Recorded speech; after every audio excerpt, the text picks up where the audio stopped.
안녕하십니까. 새로운 해법, 새로운 행동, 새로운 얼굴 9번철입니다. 오늘 방송은 62회이고요. 성장해법 제11호 안보대 반안보의 제1편으로 한미일 3국 문명동맹이라는 주제를 가지고 말씀드리겠습니다. 2019년 기준으로 미국의 GDP는 약 21조 4천억 달러에 달하고요. 중국은 대략 14조 3천억 달러에 달한다고 나와 있습니다. 중국의 GDP는 미국의 약 70%에 달하고요. 우리나라의 10배 수준에 있습니다. 중국이 현재와 같이 약 6%의 경제 성장 속도를 지속적으로 유지한다고 가정을 하고 미국이 2% 성장률을 유지한다고 가정했을 때 향후 10년 정도 지나면요. 중국과 미국의 GDP 수준이 비슷하거나 오히려 중국이 앞설 수 있다고 하는 것이 전문가들의 평가입니다. 물론 중국의 불투명한 통계를 그대로 인정해서 말이죠. 인구가 일단은 많으니까 GDP가 높을 수밖에 없지만요. 어쨌든 미국이 GDP 수준에서 1위를 중국에게 빼앗긴다는 것은 또 다른 문제가 되죠. 미국의 그 패권의 자리가 위태롭다는 얘기로 단정 지을 수 있습니다. 자, 패권국의 위치가 위협받는다는 얘기는 한마디로 다시 말씀드리면 이제 기축통화국의 위치가 이제 위협받는다는 소리와 같죠. 지구상에서 가장 빚이 많은 나라는 단연코 미국입니다. 그럼에도 불구하고 미국이 건재한 것은 발권력을 가지고 있기 때문인데요. 이것이 중국으로 넘어갈 수 있다고 이제 생각하는 순간에 미국의 위치는 그야말로 위협받을 수 있죠. 그렇지만요, 미국은 누구도 넘볼 수 없는 그런 자국만의 강대한 자원을 가지고 있습니다. 그것은 미국은 스스로 곡물과 에너지가 너무나 차고 넘쳐서 독립은 물론이거니와 수출하고도 남는 수준에 있다는 것입니다. 그러나 한편으로 중국은 곡물과 에너지 수입국이죠. 오히려 전 세계의 곡물과 에너지 블랙홀이 되고 있지 않습니까? 자, 이런 나라가요, 패권국이 되려면은 곡물과 에너지를 들여올 수 있는 손과 발을 전 세계에 뻗쳐 있어야 되겠죠. 옛날에 영국과 이런 패권국, 네덜란드 등 패권국이 전 세계에 그 식민지를 두었듯이 말이죠. 이제 그것이 현대판 식민지 정책이 있지 않습니까? 중국의 1대1로 정책. 그런데 지금 1대1로 전략이 너무 노골적으로 이 식민지 정책으로 변질이 돼가지고 실패의 기로에 섰죠. 자, 이래서 중국은 어쨌든 자국의 생존을 위해서 1대1로를 위한 엄청난 자금을 투입해 왔습니다. 또한 이제 육로를 통한 그 1대1로 뿐만 아니라 해로를 통한 1대1로 전략도 전개해 왔죠. 그것이 남진아 해를 중심으로 한 해군력의 팽창으로 이어졌고요. 결국은 중국의 해군력의 팽창이 베트남, 필리핀, 인도네시아 등 동남아 국가들을 위협하는 수준까지 이르렀습니다. 자, 중국이 결국은 남진아해의 해상권에 욕심을 부릴 수밖에 없는 것은 곡물과 에너지의 수입로를 확실하게 보장하기 위함이죠. 과거 1941년 일본이 미국의 하와이 진주만을 공격했던 사건이 있지 않습니까? 그때도 미국과 일본의 국력 차이는 10배 정도 났던 때였습니다. 그럼에도 불구하고 일본은 미국의 진주만을 공격할 수밖에 없었던 것은요, 일본의 수입로였던 그 역시 남진아해죠. 이 남진아의 안전을 보장하기 위해서 그 미군의 해군력이 집중되어 있던 진주만을 우선 공격했던 것이죠. 그래서 미국의 해군력을 파괴하려는 목적이 컸던 것입니다. 물론 일본이 미국을 이기려는 것보다는 어쨌든 승기를 잡아가지고 전쟁을 오래 끌고요. 그래서 결국은 평화협정으로 마무리하려는 그런 욕심이었던 것이죠. 만일에 이제 일본이 그 당시에 남진아해가 막히면은 뭐 지금도 마찬가지입니다만은 전쟁 수행 능력은 그날로 끝 아니었겠습니까? 자, 지금의 중국과 똑같은 처지에 있는 것이죠. 어떤 것이죠? 마찬가지로 중국도 과거 일본의 위치와 똑같습니다. 정확히 똑같다고 말을 해야 되죠. 따라서 중국은 그래 과연 어떤 선택지가 있을까요? 중국이라고 다른 뭐 묘수가 있을까요? 저희들 생각은 거의 없다고 생각합니다. 따라서 중국도 어쩔 수 없이 일본이 선택했던 길을 똑같이 쫓아갈 수밖에 없다고 저희들은 예상합니다.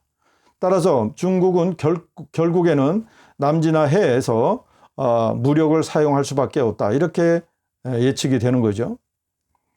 그런데요, 이제 그 남진아해는 중국과 동남아 국가들 그리고 일본과 한국만의 문제가 아니고요. 이제 미국이 태평양 국가로 회귀하면서 일본은 물론이고 그 우길승천하는 또 인도까지 참여시켰습니다. 여기에다가 북진하는 그 호주의 해군력까지 참여시켰어요. 다시 말해서 중국은요, 과거 일본이 처해 있던 그런 그 위기보다 더 험악한 위기에 처해 있다. 이렇게 말할 수 있죠. 과거 일본이 진주만을 공격할 수밖에 없었던 처지보다 중국의 처한 현재의 또는 미래의 처지가 더 악화될 수밖에 없다는 얘기입니다. 중국의 그 선택지가 별로 없어 보이는 거죠. 자, 그럼에도 불구하고 중국은 어떻게 해야 될까요? 중국은 반드시 해야만 합니다. 어쩔 수 없습니다. 그렇지 않으면 청나라 말기에 세계 여러 나라 그 강대국들이 중국의 땅 밟기와 같은 그런 그 굴욕을 중국은 또다시 겪어야 할지 모릅니다. 자, 이런 아직까지 중국이 서방 세계 무력에 대항할 수 없을 이때에 미국이 잡은 고삐를 절대로 놓을 리가 없죠. 자, 우길승천하 중국과 한번 일본의 경우를 가지고 비교를 해보죠. 1980년대 일본은 우길승천에 하던 시절이었습니다. 경제 제2위 국가로서 중국이 지금 미국을 위협하는 것처럼 일본이 경제로 미국을 위협하던 시절이었습니다. 1980년대는 일본의 경제력의 그 속도가 엄청나서요. 결국은 미국의 뉴욕주 땅을 거의 일본이 사들일 수 있다고 했고요. 심지어는 미국의 자존심인 엠파이어 스테이트 빌딩도 샀던 그 시절이었습니다. 이런 와중에 미국은요, 자유민주주의 국가였던 일본을 결국은 프라자 합의라는 테이블로 끌어냈죠. 그래서 1985년 플라자 합의를 이끌어냈습니다. 그 핵심은요, 일본의 엔화 가치를 2년에 걸쳐서 50% 절반으로 올리는 거죠. 다시 말해서 1980년도에 1달러에 240엔이었던 가치를 2년 뒤인 1987년도에 120엔으로 이제 가치를 높이는 거죠. 환율을 떨어뜨리는 거고요. 한마디로 모든 실물 가치가 반토막이 낸 거죠. 자, 수출 단가가 이때부터 그래서 배가 되었죠. 이제 일본은 그 후로부터 지금까지 잃어버린 30년이 아니라 지금까지 이어지고 있다고 많은 전문가들이 평가하고 있습니다. 자, 1980년대 미국을 도전했던 자유민주주의 국가 일본을 환율로 때려 눕혔다면요, 21세기 미국은 중국을 어떤 방식으로 또 때려 눕힐까요? 지금 미국이 벌이고 있는 소위 도종국을 향한 무지막지한 수단은 경제 봉쇄와 무력을 동시에 사용하고 있습니다. 왜냐하면 현재 중국은 과거 일본과는 비교할 수 없을 정도로 커다랗고 버거운 상대이기 때문이죠. 문제는 과연 미국의 이러한 2위 국가 손보기가 과연 성공할 수 있을까 하는 점에 있습니다. 많은 전문가들은요, 단연코 미국은 성공할 것이고 그것을 위해 미국은 무슨 일은 다 할 수 있다, 또 할 것이다 라고 하는 것이 공통된 의견입니다. 게다가 중국은요, 자유민주주의 국가도 아니죠. 인권은 게다가 또 최악이죠. 점점 중국은 1인 집중 국가로 변질되고 있습니다. 전체주의 국가죠. 경제도 정부 주도로 이루어지다 보니까 웬만한 대기업은 망하지도 않아요. 말하자면요, 파산이라는 게 없습니다. 중국은. 또 주변에 있는 약소 국가들을 무력과 무역 관계를 이용해서 위협하기를요, 이런 그 큰 어린애가 아주 그 쬐꼬만 애기를 위협하는 수준 정도로 아주 거칠고 아주 그 뭐라고 할까요? 제한이 없습니다. 하지만 미국은 중국에게 아쉬운 게 없는 나라 중에 유일하죠. 자, 그동안에 미국의 시장을 점령했던 중국의 저가 생활 필수품, 이것은 이제 인도나 베트남 또는 동남아 여러 국가들로 분산해서 미국의 시장을 내주고 있죠.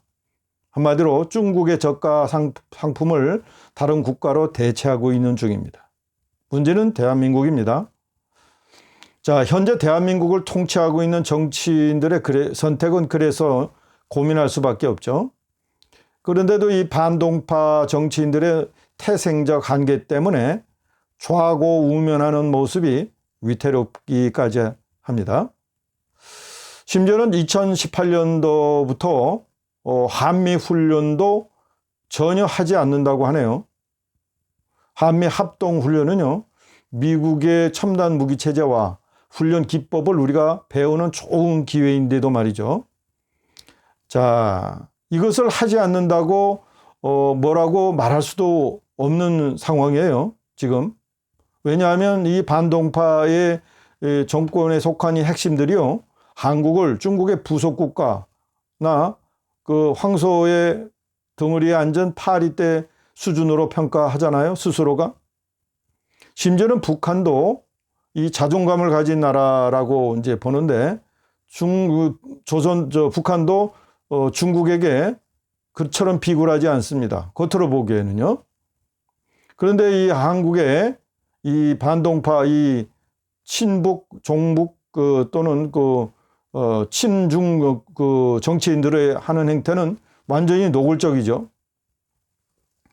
심지어는 한미 동맹이 버젓이 살아있는데도요, 중국에 복속하려는 그런 참 눈물겨운 노력이 안타깝기까지 그지없습니다.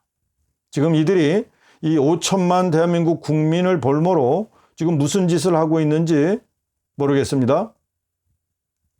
과연 그러면 우리는 선택해야 할까요? 이렇게 그냥 좌고우면하고 중간에 서서 있다가 시간만 지나면 모든 게 해결될까요? 그렇지 않습니다. 우리는 반드시 선택해야 합니다. 미국이 강요하고 있고요, 중국이 강요하고 있습니다. 이럴 때 선택하지 않으면 찢어집니다. 산산조각이 납니다. 그러면 우리의 선택은 분명하죠. 미국과 함께 해야 하죠. 자, 이제 미국이요, 결국은 한국을 제외하고 미국, 일본, 인도, 호주 이 4개국이 군사연합체를 결성을 했군요. 쿼드라고 하는 것인데요, 소위 말해서 이제 중국을 견제하기 위한 연합체를 결성했습니다. 이 쿼드의 군사동맹체의 핵심은 단연코 미일 동맹입니다. 따라서 그 군사동맹의 핵심적인 역할을 지역 맹주로서 일본을 선택했다, 이렇게 볼 수 있죠. 이로써 일본의 군사 굴기는 시작되었습니다. 이제 어쩔 것입니까? 단독적인 일본도 버거운데 미국의 도움을 받는 일본과 중국과 한국이 합해서 상대한다고요? 해군력으로 따지면 중국과 대동강 관계를 일본이 가질 수 있습니다. 자, 하루한 남진의 해를 이 쿼드가 봉쇄를 하면요, 중국과 한국은 살아남지 못할 것입니다. 자, 만일에 남진해를 폐쇄를 하면요, 100% 에너지를 수입하고 있는 한국, 게다가 20% 이상을 지금 자력으로 지금 생산하고 있는 원전까지 완전히 제로로 떨어뜨리면요, 100% 해외 수입인 그 남진해를 통해서 수입하는 에너지를요, 미국이나 일본이 또 쿼드가 중국을 봉쇄한다고, 또 중국의 협조적인 한국을 동시에 이제 봉쇄를 해버리면요, 한국은 그날로 암흑 세계로 변하죠. 이처럼 죽음과 파멸이 뻔히 보이는 길로 갈 수밖에 없는 이유가 뭐죠? 눈 뜨고 망조의 길로 갈 수밖에 없는 이유가 있을까요? 여러분, 그게 뭐라고 생각하십니까? 그렇습니다. 여러분도 잘 아시겠죠? 이 반동자들이요, 북한과 중국의 약점을 잡혀도 크게 잡혔다, 이렇게 생각할 수밖에 없습니다. 그렇지 않고서는 중국을 선택할 수 없습니다. 경제 때문이라고요? 혹자는 경제는 중국, 또 안보는 미국이라고 하는데, 참 그런 헛소리가 어디 있습니까? 중국이요, 한국을 위해서 한국으로부터 부품을 수입하는가요? 자기들이 독립할 때까지, 경제적으로 독립할 때까지 한국을 이용할 뿐입니다. 한국이 미국과 한 몸으로 움직이면요, 안보면에서 이제 중국도 그 누구도 한국을 업신여기지 못하겠죠. 그렇게 되면요, 경제적인 측면에서도 한국을 이제 도외시하지 못할 것입니다. 또한 만일에 중국이 한국을 경제적으로 압박할 경우를 대비해서 지금부터라도 한국은 중국으로부터 경제를 단절할 준비를 해야 합니다. 지금 중국과 경제적 관계를 갖고 있는 일부 기업들 때문에 한국의 안보와 경제적 미래를 포기할 수는 없죠. 만일에 그런 중국과의 관계 때문에 지금 대한민국 정부를 움직이는 일부 그 기업들의 그 행태로 우리의 미래를 방해한다면요, 우리는 그런 기업을 이제 배제할 수밖에 없습니다. 결론적으로요, 미중 사이에 격렬한 이제 열전이 전개되고 있고, 이제 정점에 달하기 시작했습니다. 이런 때에 반동파 정권이 벌이고 있는 그 한미 동맹 약화와 더욱이 우리나라 군사력 해체 또는 그 군사력을 후퇴시키는 등의 일체적 반역적 행위를 우리는 반안보적 행동이라 규정합니다. 이에 대해서 우리 개혁파는 한미일 동맹을요, 현재 한미 동맹 또는 미일 동맹보다도 격상해서 더 강력한 한미일 3국 동맹을 제안하고요, 이 동맹으로 21세기 전 지구적 신질서를 재구축하는 데 활동할 수 있다, 이렇게 생각해서 우리 개혁파는 한미일 3국 문명 동맹을 제안합니다. 여기에서 한미일 3국 문명 동맹의 군사적 주체는 단연코 한국이 될 것입니다. 이제 대한민국의 우길승천, 우리의 선택에 달려 있습니다. 그거에 따라 그 열매는 우리의 몫이 될 것입니다. 오늘은 여기까지 하겠습니다. 새로운 해법, 새로운 행동, 새로운 얼굴, 구본철이었습니다. 감사합니다.